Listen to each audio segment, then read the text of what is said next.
we spent a week of reshoots, and I came into a studio in New Zealand which was very similar in size to this, and Pete had built like an assault course for me to create this sequence.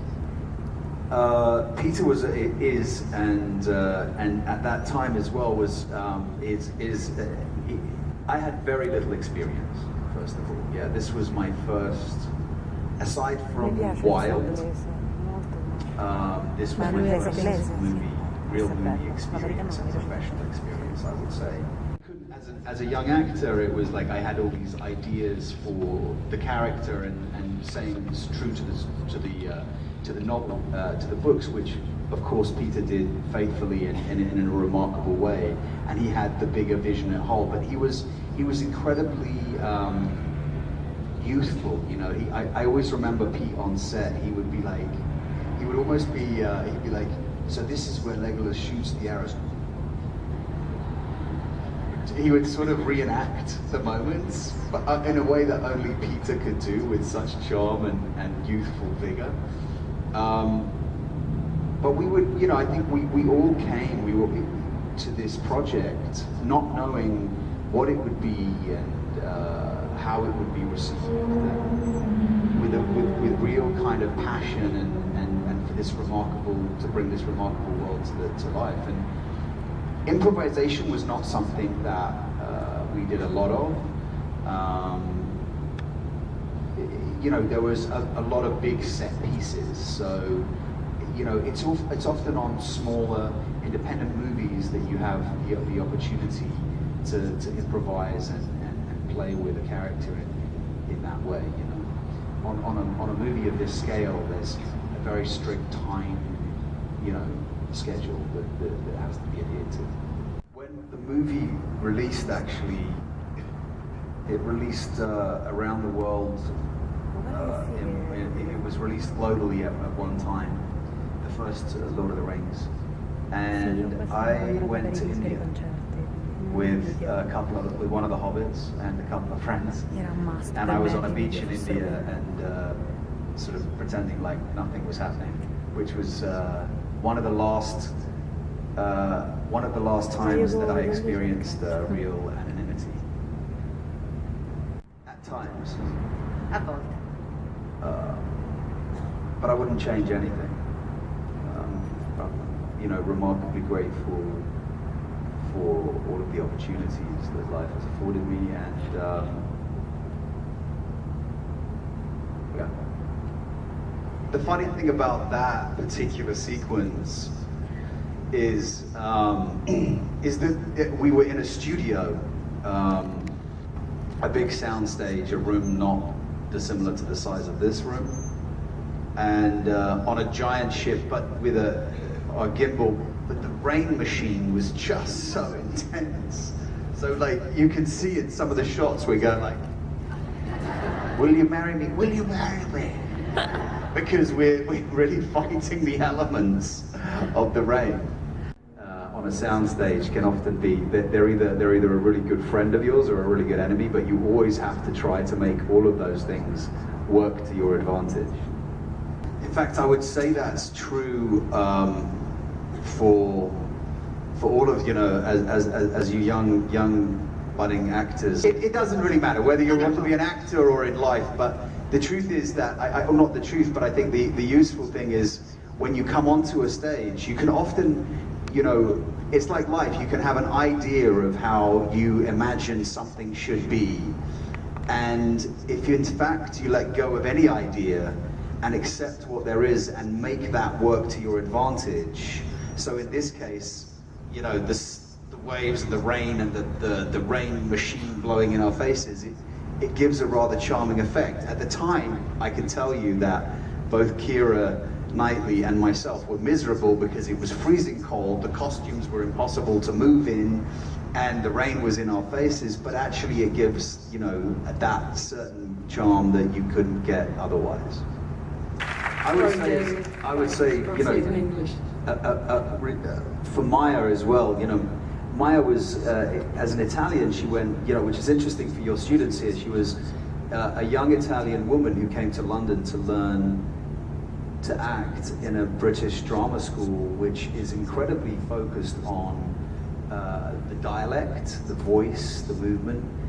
I mean, her English is not. I mean, she spoke with an incredible RP accent. It was like she was learning to become a British stage actor.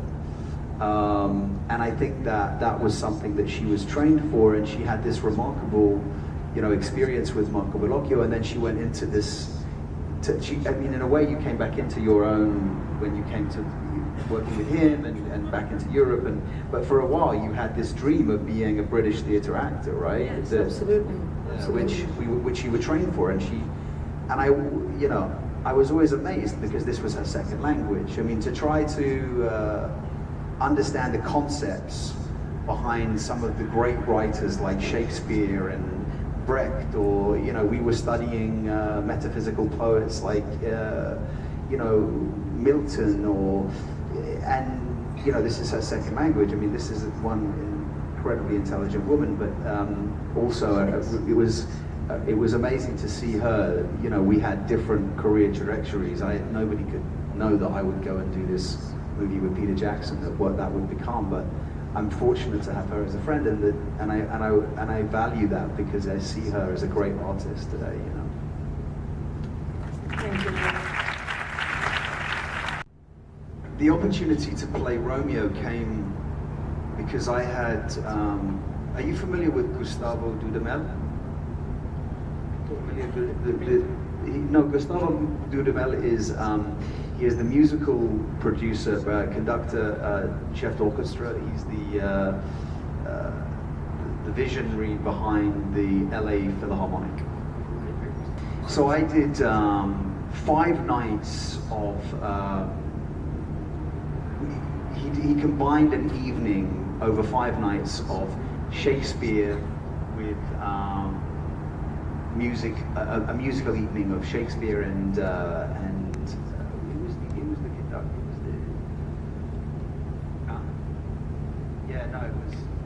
Anyway, I did 5 nights of work in. Sorry, more coffee this morning. I did 5 nights of work in Los Angeles with him, doing Romeo on stage, and it gave me an insight, a taste for Romeo that I hadn't had.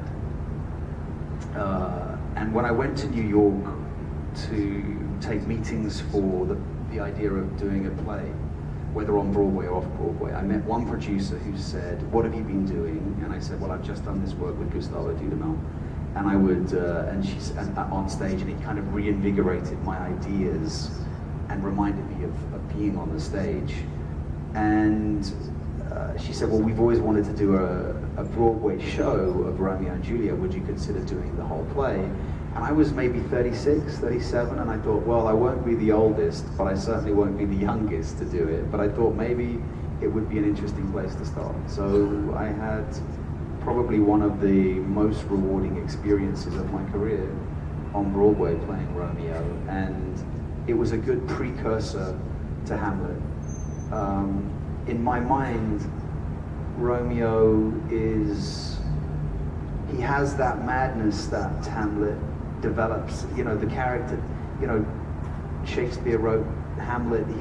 Romeo before has this. He develops this madness to be so madly in love that you would take your own life, your mental health. So I kind of created Romeo with this sense of this profoundly deep sense of madness that he goes into, which leads him to taking his life. So that was for me a gift of an experience, and I look forward to having the opportunity to play more theatre. Whether it be Shakespeare. I would love to. I love the classics. So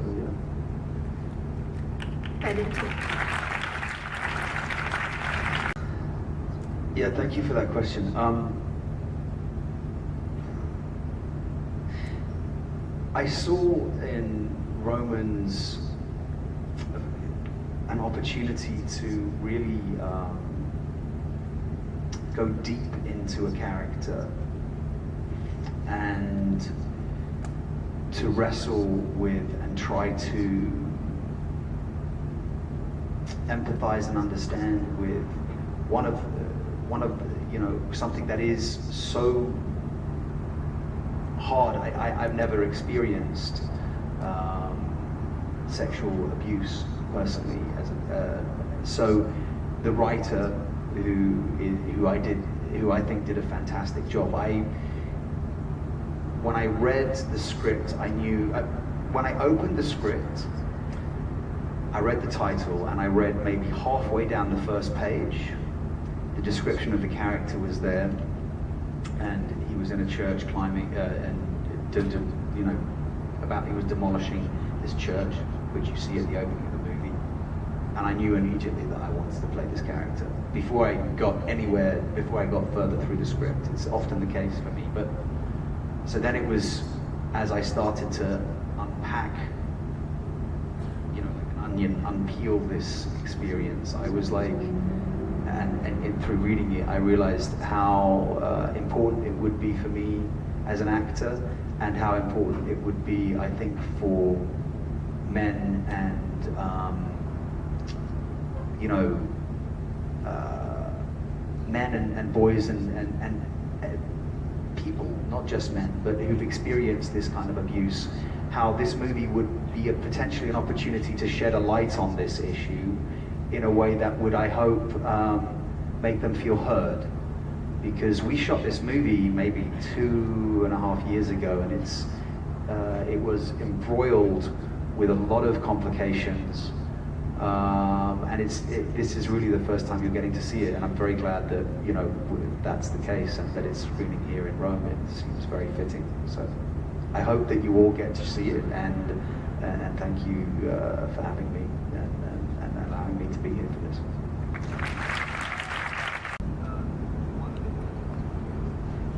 To be honest, I'm hearing from you for the first time that they want to do a TV series of Lord of the Rings. It's not a bad idea. The relationship between the cast or the crew, what do you mean? And crew on Lord of the Rings and on Pirates. You know, Lord of the Rings, it was like a family. It was like being part of a family. It was the most unique film experience, you know, I've ever had, and I think possibly it might be one of the most unique experiences that anyone, you know, could have, in the sense that, you know, we were 18 months, nearly 2 years all together in New Zealand, this remarkably beautiful place, and you know, it was amazing. Maya came to visit, actually. Maya came to visit, which was amazing. But we had this experience that was unlike anything else. And it was a time in life. It was a time in, you know, this was before, I would say Lord of the Rings was one of the first trilogy of movies, you know, tentpole style trilogy movies that started to happen. And then obviously, you know, it happened, we did it again with Pirates, and now, you know, you see Marvel movies and everything else, but this was like a family affair, which is something that, you know, I've yet to have a similar experience. And I would say on Pirates, it was very similar. The first Pirates movie was really like, nobody thought a pirate movie was a good idea. They hadn't been made in a long time and not with any success. And so the first time we went into this movie, and, you know, and Johnny created this remarkable character, it was a gift of an experience, you know. And I remember thinking on Pirates how hard it would be, because initially in the script, Johnny's character was not written the way that Johnny played Captain Jack Sparrow. The genius of Johnny Depp is what he did. He created an iconic character in that role, because it was like two pirates pretty straight talking, and then, you know, Johnny walked on set doing this like insane stuff, which was just, and it made my life in many ways a lot easier. But actually, because, you know, suddenly I'm like the straight guy, you know, the emotional core. But it's actually very interesting because it's a hard thing to do that, you know, to play a really straight and true line for an audience member to hold on to, like me and Kira with that emotional relationship. I keep forgetting she's going to have to translate. I choose, you know, I, as I said in a previous answer, I'm very instinctual. I know instinctually almost immediately whether the writing and the character is something that I feel I can bring something to. Initially, that's the first thing. And then it's a question of whether I can, you know, I really want to challenge myself. The key is, one of the things that I think is most beneficial and I always have to do more of and remind myself of is to read. You know, you get stimulated so much from reading books, creating, you know, I think we're overstimulated in our world today. We all live via our phones and we read what's happening on the news via Instagram or Snapchat or whatever you guys use today, I don't know. But actually, if you pick up a book and read, you're stimulating your imagination for character. It's enabling you to hold your attention span. It just broadens your mind. It's like travel, you know. It's like reading is like a travel for the mind, and that is something that there is so much great literature in the world. And I, as a dyslexic man, it was one of the big struggles for me, was being able to assimilate, you know, what I was reading in a script or even in a book, in a novel. But I constantly have to challenge myself with that. And I would encourage all of you, you know, to do the same. It's hugely beneficial. So.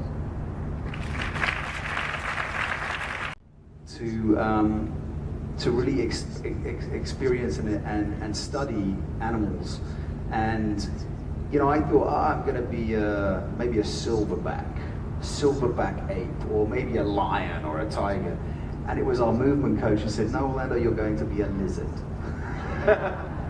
And, you know, so yes, you know, I was talking about the kind of stimulation for me creatively is I always have to I study books to kind of explore my mind, but the physical aspect of it is massively important, and I will never forget the stillness that I learned through playing a lizard.